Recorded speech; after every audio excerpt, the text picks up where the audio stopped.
Hi guys, it's Miss Boyd, and today we are going to make a craft activity to go with the book that you have for family reading night, Rabbit's Snow Dance. And I hope you enjoyed this book. It was really fun.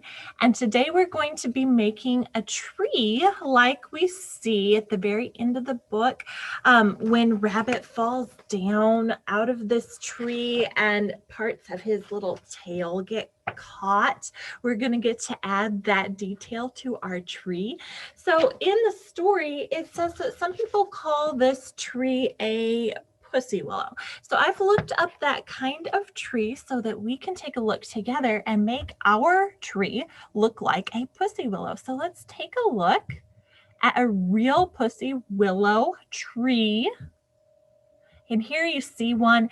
And one of the cool things that I see when I look at this tree is that it has a really thick trunk here, but it doesn't go up very high before it starts branching out. It has lots of little branches.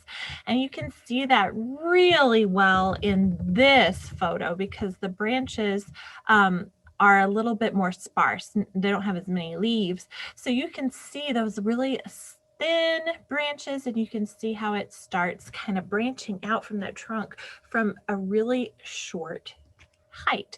So one other thing here before we go to our artwork is I wanted to show you kind of a close-up of those pussy willow buds. So you can see how these are really fuzzy and they look like the end of a rabbit's tail, and we're going to get to add that to our artwork today. So I'm going to be sharing my screen with my document camera now so that we can work on the artwork. So here I have kind of started a piece to be my background. I decided to use a blue construction paper and a kind of crumpled green construction paper strip to be the background for my tree. You might decide that yours is going to be all white since this story happens in the middle of a snowstorm. That would be an appropriate color to use. You might decide you want a blue sky and a white ground for the snow. You could paint, you could color, you could use your color pencils or your markers or your crayons, whatever you have at home to do your background however you'd like.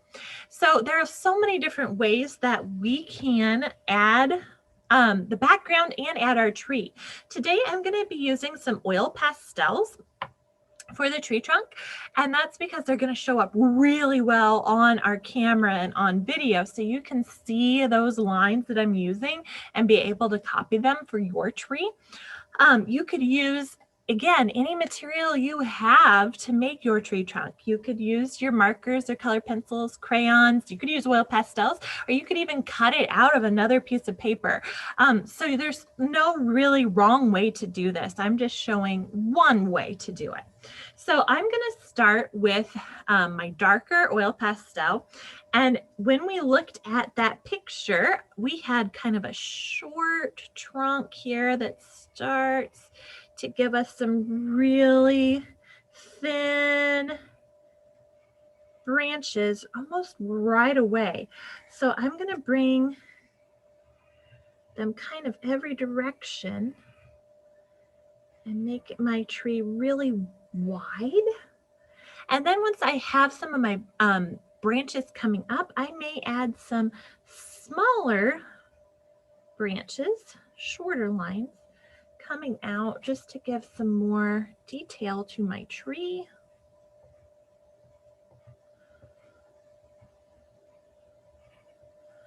And you can even add double, all kinds of things that you can do to make this really detailed and interesting.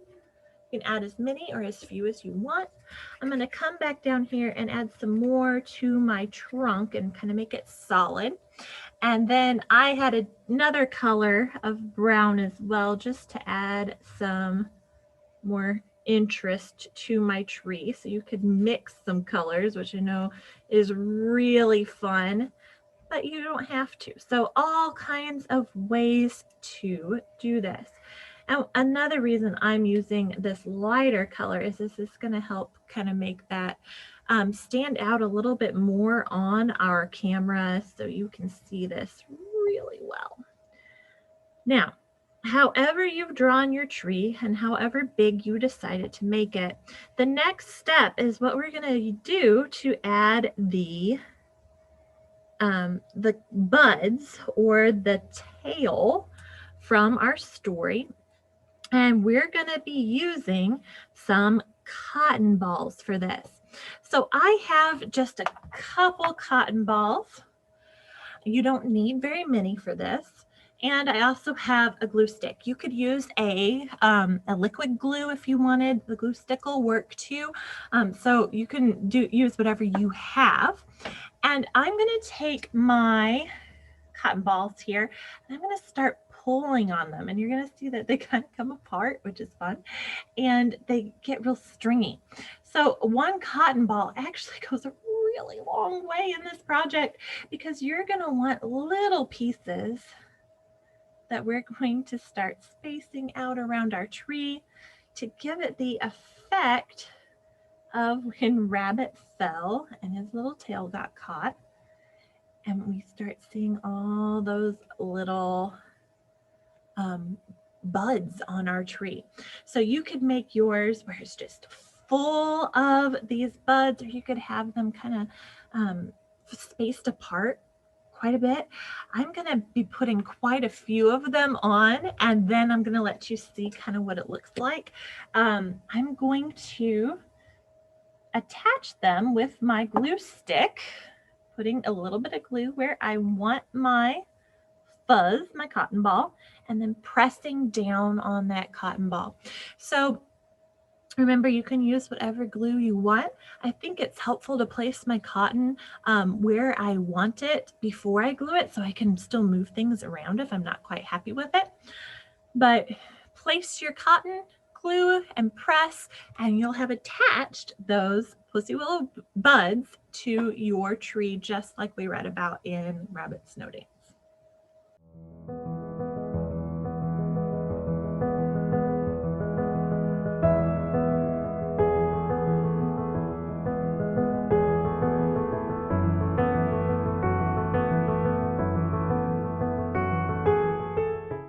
All right, I am really happy with how my tree turned out. I think it has such a cool texture to it when I add that cotton ball to my branches. And I hope that you guys really enjoyed making your tree for your family reading night. And I hope you enjoyed your book. I'd love to see how your tree turns out. If you're able to take a picture of it, you can email it to me at mboyt@up140.com. or .org, sorry. And you can also submit it inside your Art Google Classroom so that I can take a look and see how these turned out. I'm pretty excited. I hope you guys have a great time with this, and I'll see you soon.